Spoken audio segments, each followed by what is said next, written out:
క్రీస్తును క్రైస్తవ్యాన్ని ద్వేషించి దూషించిన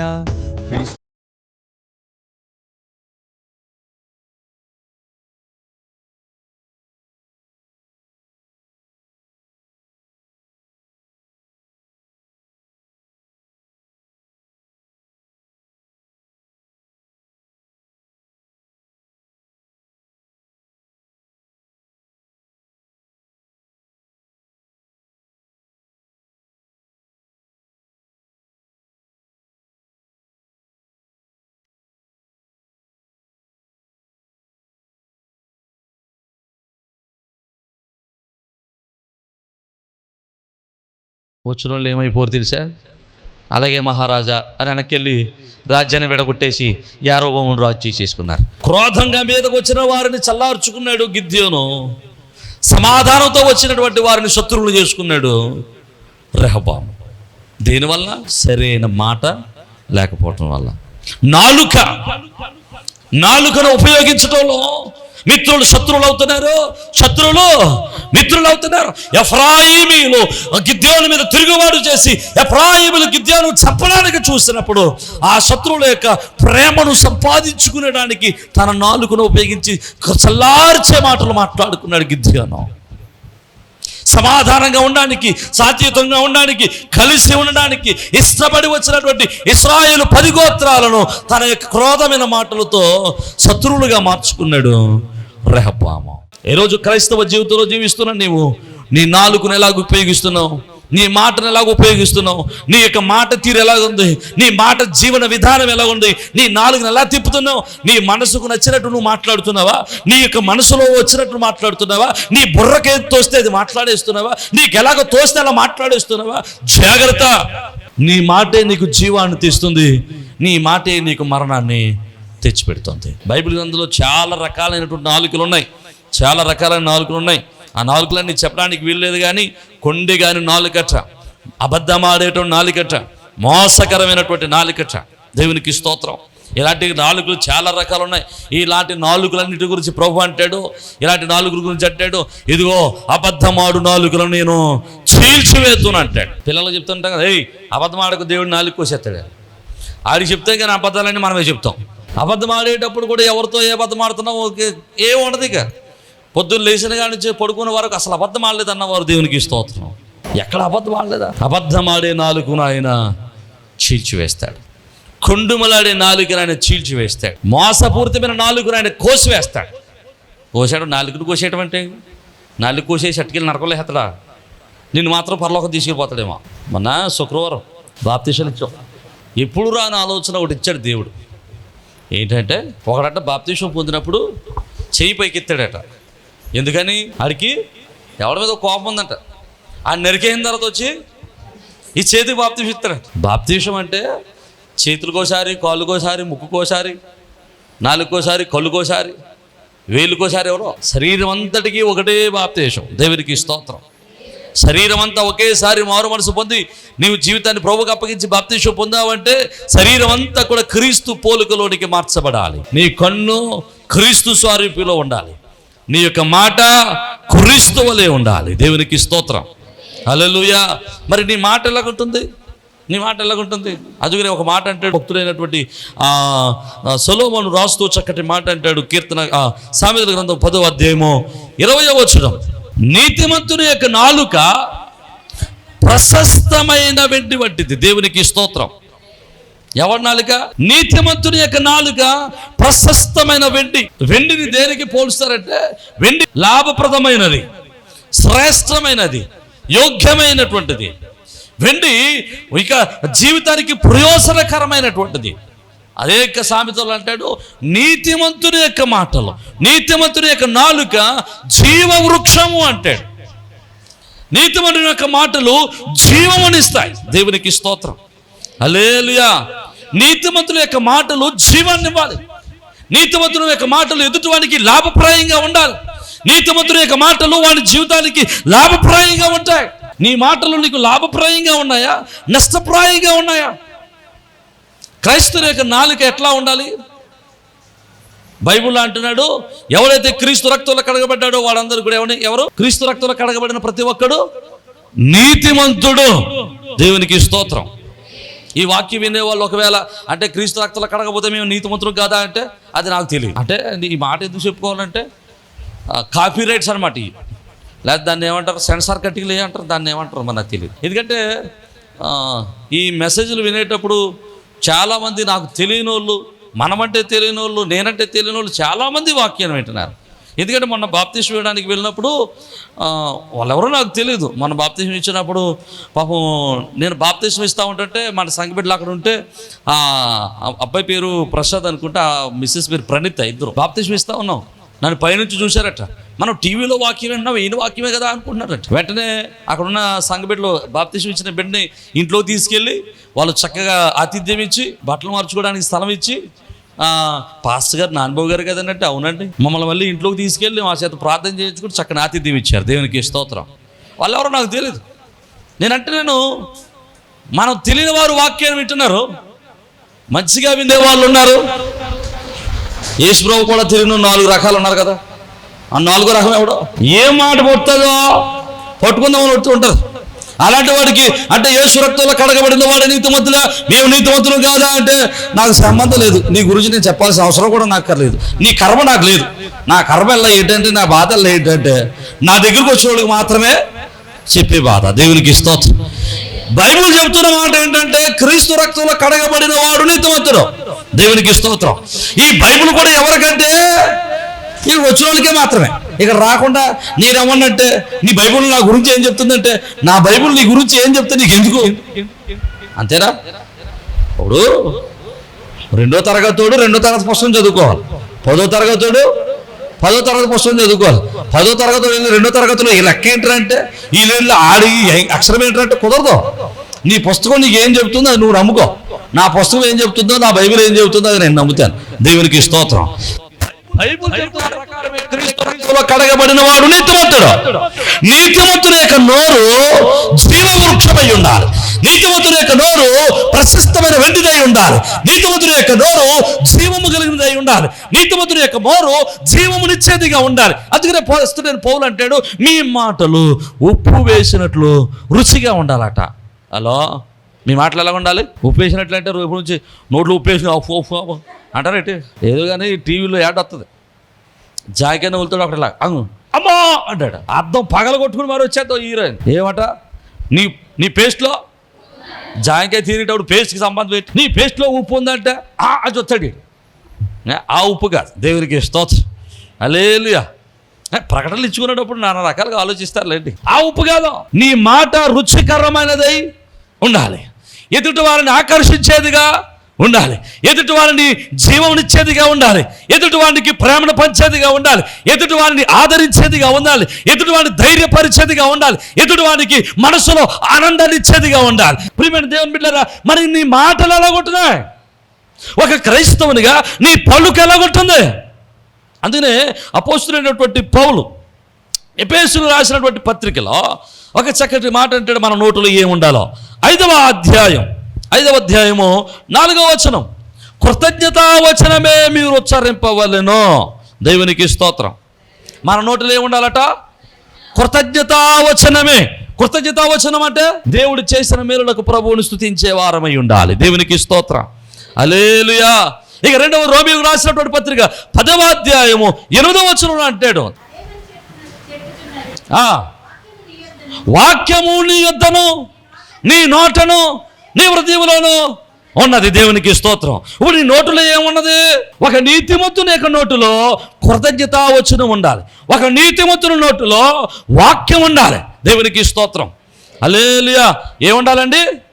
వాక్యం ఉండాలి. అదే యాకోబు పత్రిక 3వ అధ్యాయం 8వ వచనం అంటాడు, నీ యొక్క నీతిమంతుని యొక్క నోటులో స్తుతి ఉండాలట. ఏముండాలి? ఆమేన్. హల్లెలూయా. హల్లెలూయా. ఏముండాలి? స్తుతి ఉండాలి, కృతజ్ఞతా వచనం ఉండాలి, ఇంకోటి ఏంటి? వాక్యం ఉండాలి.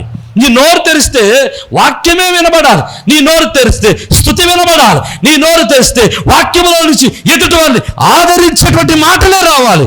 కానీ ఏం రాకూడదు? ఇప్పుడు చదవండి, ఎఫెసీయులకు రాసిన పత్రిక 5వ అధ్యాయము 4వ వచనం 2వ మాట, కానీ చెప్పట్లేదు, భూతులైనను పోకిరి మాటలైనను సర్వశక్తులైనను ఉచ్చరింపకూడదు. ఉచ్చరింపకూడదు అంటే ఏం చేయకూడదు? మాట్లాడకూడదు అంటే నాలుగు కట్టేసుకోవాలి, అంతేనా? అంతే, దాని అర్థం అదే. మాట్లాడదంటే ముక్తి మాట్లాడతావు ఏంటి కదా? అంటే నీ నాలుక మీద ఏమనకూడదు? పోకిరి మాటలైనను చెప్పట్లేదు. అయ్యి బాబు, ఇది చాలా కష్టమేమో. కొంతమంది మాట్లాడతారండి, మాట్లాడడానికి ముందో బూతు, ఆ వెనకాల ఒక బూతు. అంటే ముందు ఒకటి వెనకాల ఒకటి, లేకపోతే వీడికి అసలు సంపూర్ణమైనట్టు ఉండదు. ఏంటి? పదం సంపూర్ణం అవదు. సిగ్గులైనటువంటి జీవితం. ప్రజల్లో ఉన్నప్పుడు ఏం మాట్లాడాలో, ఒంటరిగా ఉన్నప్పుడు ఏం మాట్లాడాలో, ఆడవారు ఉన్నప్పుడు ఏం మాట్లాడాలో, ఇక ఏమి ఉండదు. పశువా కాదండి. ఒక పశువులాగా, ఒక మృగంలాగా ఏం మాట్లాడుతున్నాడో తెలీదు.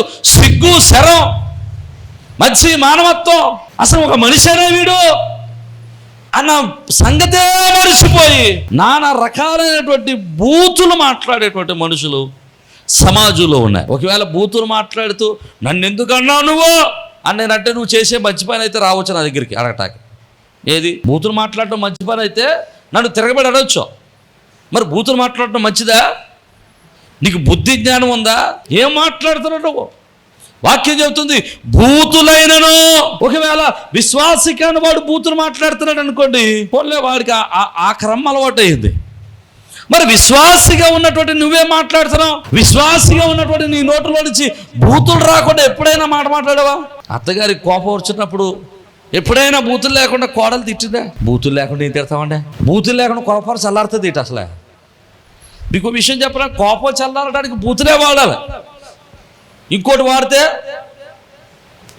ఎలా చల్లారుతుంది? కోపం ఉందనుకో, నీకు ఇద్దరు పిల్లలు పుట్టుడుగాక, నీకు కవల పిల్లలు పుట్టుగాక, లేకపోతే మీ ఆయన కొయ్యచెల్లుడు గాక, నీకు కలెక్టర్ ఉద్యోగం వచ్చి కాక అంటే కోపం తెరుతుందా? 10వ తరగతి పరీక్ష రాత్రా కదా, పాస్ అయిపోతావు నువ్వా అంటే కోపం చల్లారుతుందా? ఇలాంటివి తిడితే కోపం చల్లారు. నాశనకరమైన శాపం వచ్చినని మాట్లాడితేనే కోపం చల్లారుద్ది. కానీ వాక్యంలో అంటున్నాడు, జాగ్రత్త, నీ నోరు ఎలా కూడా వాడుతున్నావా? దేవునికి స్తోత్రం. బూతులు మాట్లాడొద్దా.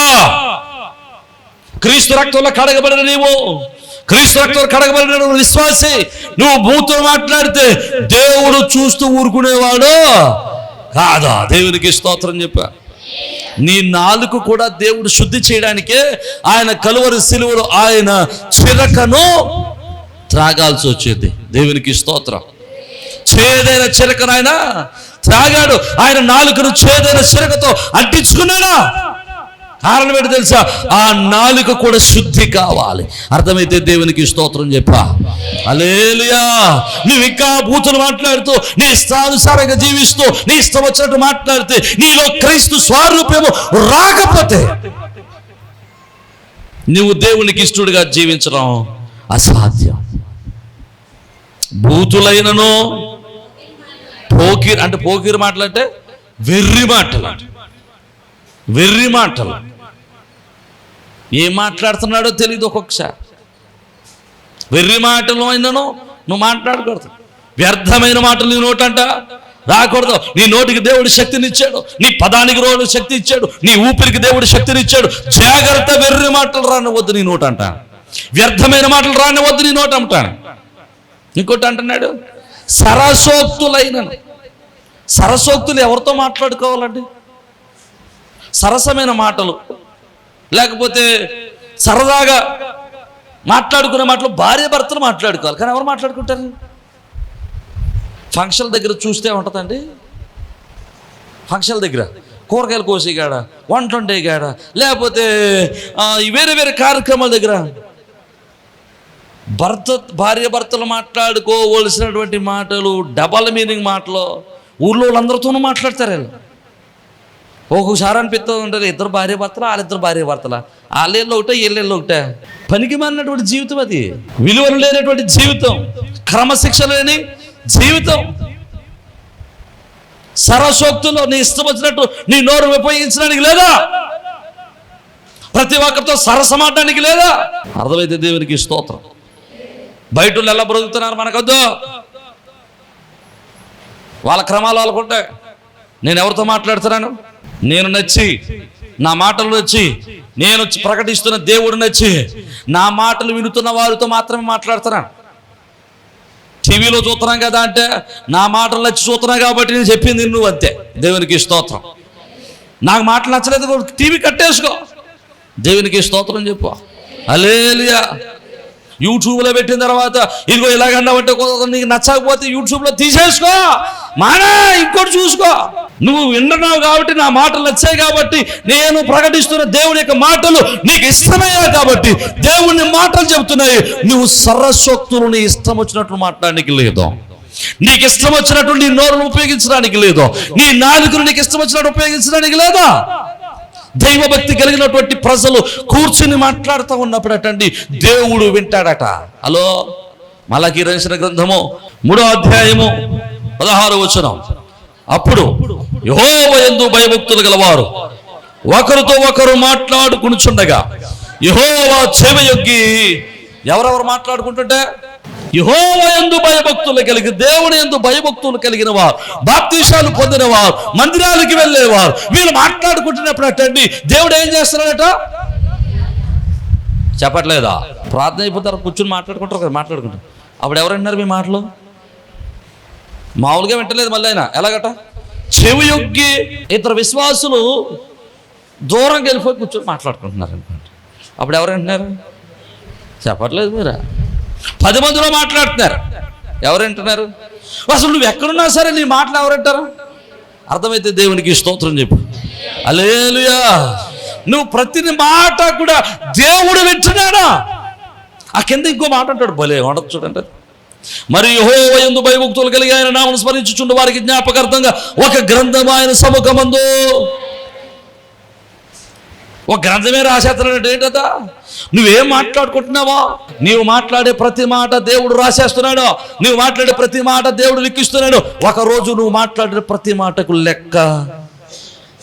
హలో, నువ్వు మాట్లాడిన ప్రతి మాటకు నువ్వు లెక్క అప్పజెప్పాలి. అర్థమైతే దేవునికి స్తోత్రం చెప్పా. హల్లెలూయా. బైబిల్లో ఉందో నువ్వు లెక్క అప్పజెప్పాలి నీ ప్రతి మాటకి. మరి దేవుడు నీకు నాలుగిచ్చింది నీ ఇష్టానుసారంగా ఉండడానికి కాదు, నీకు నచ్చినట్టు మాట్లాడడానికి కాదు, నీకు నచ్చినట్లు నీ నాలుగు ఉపయోగించుకోవడానికి కాదు. అది అంటాడు కదా, యాకోబు అంటాడు, నీ నాలుగు నువ్వు కంట్రోల్ చేసుకోగలిగితే, నీ నాలుగు నువ్వు కంట్రోల్ చేసుకుంటే నీ శరీరం అంతా కంట్రోల్లో ఉంటుంది.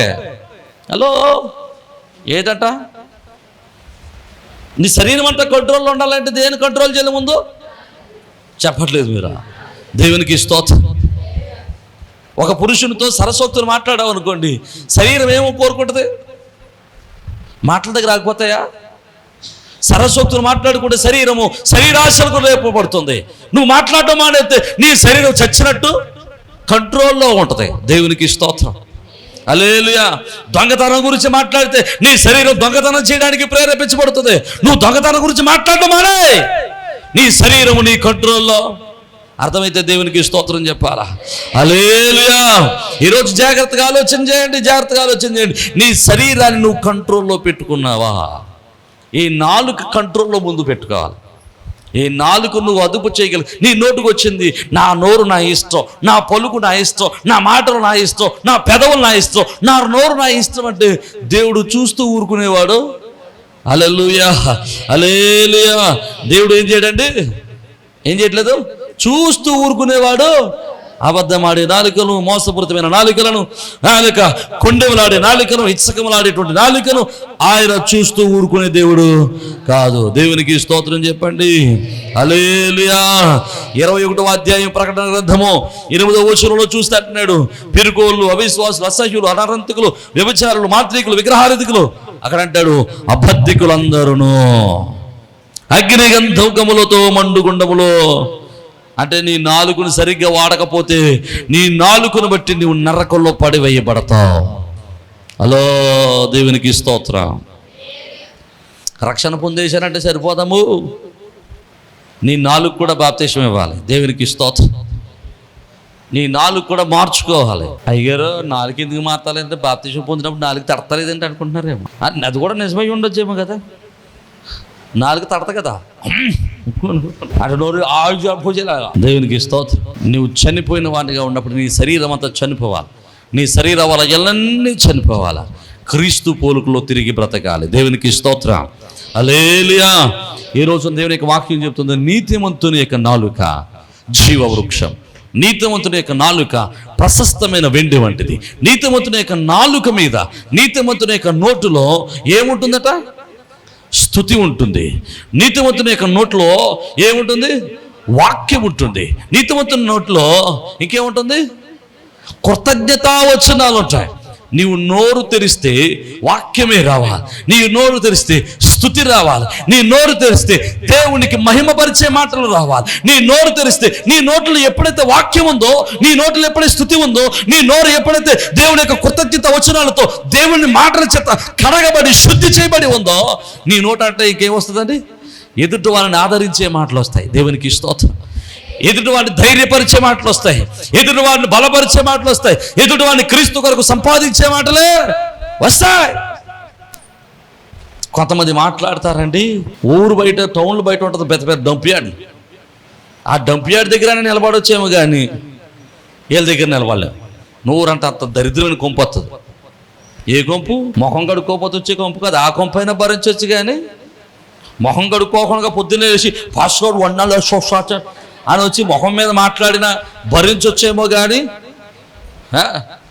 ఏది భరించలేవు. నోడంటే సరైన మాటలు రాకపోతే, సరైనటువంటి వాక్కు నోటంటే రాకపోతే ఆ కొంపుని ఎవరు భరించలేము. దేవుడు కూడా దానిని భరించాడు. దేవునికి స్తోత్రం.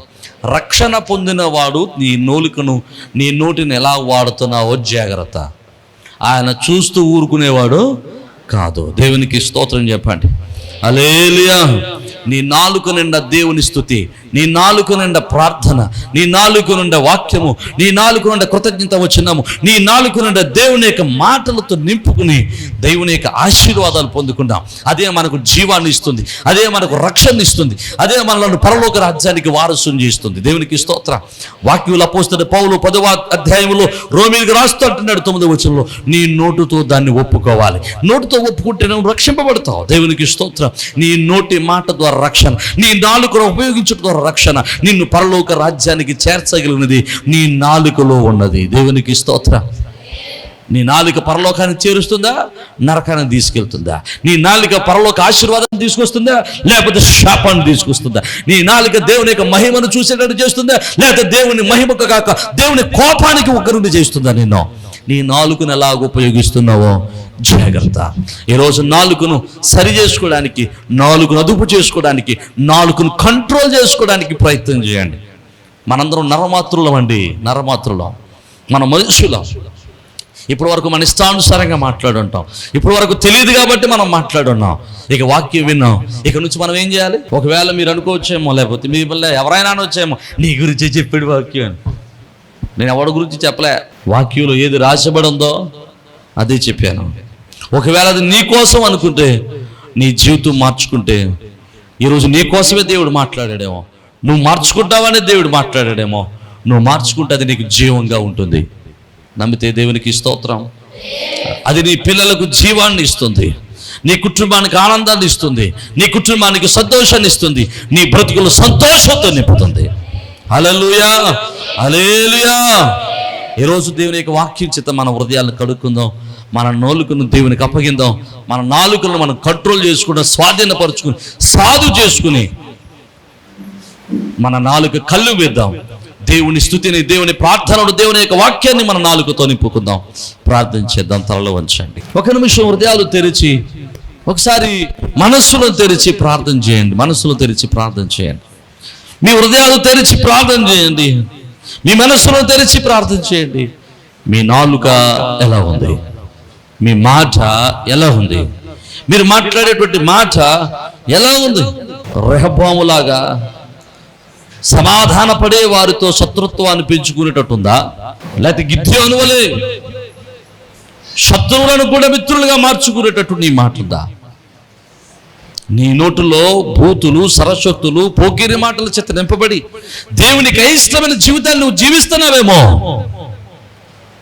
దేవుడు ఆయన భయభక్తులు కలిగి ఆయన రక్షణ పొందిన వారి అందరి మాటలు ఆయన వింటున్నాడు. నువ్వు ఎదుటివాని మీద కొండెపు మాటలు చెబుతున్నావేమో, ఇచ్చకపు మాటలు మాట్లాడుతున్నావేమో, పోకిరి మాటలు మాట్లాడుతున్నావేమో, అబద్ధాలు మాట్లాడుతున్నావేమో. దేవుడు వింటున్నాడు, దేవుడు వింటున్నాడు, దేవుడు వింటున్నాడు. నువ్వు మాట్లాడే ప్రతి మాట నువ్వు దేవుడు లెక్కలోనికి తీసుకుంటాడు. నువ్వు మాట్లాడే ప్రతి మాట నువ్వు ఆయన లెక్క చెప్పవలసి ఉంది. వ్యర్థమైన మాటలు మాట్లాడొద్దని వాక్యం సెలవిస్తూ ఉంది. ఎలా వాడుతున్నావు నీ నోటిని, ఎలా వాడుతున్నావు నీ యొక్క స్వరాన్ని, ఎలా వాడుతున్నావు నీ నాలుకను. నీ నాలుకను నువ్వు కంట్రోల్ చేసుకోగలుగుతున్నావా? నీ నాలుగు నువ్వు స్వాధీనపరచుకోగలుగుతున్నావా? అయ్యా, ఈ రోజు నుంచి నా నాలుకను స్వాధీనపరుచుకుంటానయ్యా. నీ ఒక శిల్పిగా ఉండి నాలో నా ఒక శిల్పంగా ఉన్న నన్ను శిల్పంగా చెక్కుతూ, నాలో ఉన్న లోపాలని కట్ చేస్తూ, నాలో ఉన్న లోపాలను సరి చేస్తూ, అయా నీ పోలికో నీ స్వరూపంలో నన్ను నిర్మించడానికి నన్ను నువ్వు సిద్ధపడుతుండగా ప్రభువా, నువ్వు నన్ను శిల్పిగా చెక్కుతున్నప్పుడు, శిల్పిగా నన్ను మలుస్తూ ఉన్నప్పుడు, నాయన నీ వాక్యములకు నన్ను నేను మలుచుకుంటూ, నన్ను నేను అలవర్చుకుంటూ నీ వాక్యానుసారంగా జీవించడానికి సహాయం చేయాలి. నీ కృప చేత మమ్మల్ని ఆదరించమని ప్రభావిగో తండ్రి కూడా వచ్చిన ప్రతి బిడ్డను మీ చేతులకు అప్పగిస్తున్నాం. నాని వాక్యం విన్న ప్రతి బిడ్డను మీ చేతులకు అప్పగిస్తున్నాం. వారి మాట వలన వారి కుటుంబాల్లో సమాధానం లేకుండా పోయిందేమో, వారి మాట వలన ప్రభు వారి భార్యాభర్తల మధ్య సమాధానం లేకుండా పోయిందేమో, వారి మాట వలన వారి యొక్క అన్నదమ్ముల మధ్య సమాధానం లేకుండా పోయిందేమో, వారి మాట వలన వారి గ్రామాల వారికి సమాధానం లేకుండా పోయిందేమో, వారి మాట వలన వారి యొక్క మిత్రులే శత్రులుగా మారుతున్నారేమో, వారి మాట వలన వారి శత్రువులు నాయనా యువతనికి మరింత శత్రువుగా మారుతున్నారేమో. ఎవరి హృదయాల్లో అయితే ఏ విధమైన కలవరం ఉందో, వారి నాలుగు ఏ విధమైనటువంటి శ్రమలు వారు తెచ్చిపెడుతున్నాయో నాకు తెలియదు. ప్రభా, యువతల వాక్యం వినని బిడ్డలందరూ మీ చేతులకు అప్పగిస్తున్నాం. వారి మాట వలన ఇప్పటి వరకు కలిగిన ప్రతి శ్రమ నుండి యేసు నామములో వారికి విజయము కలుగును గాక.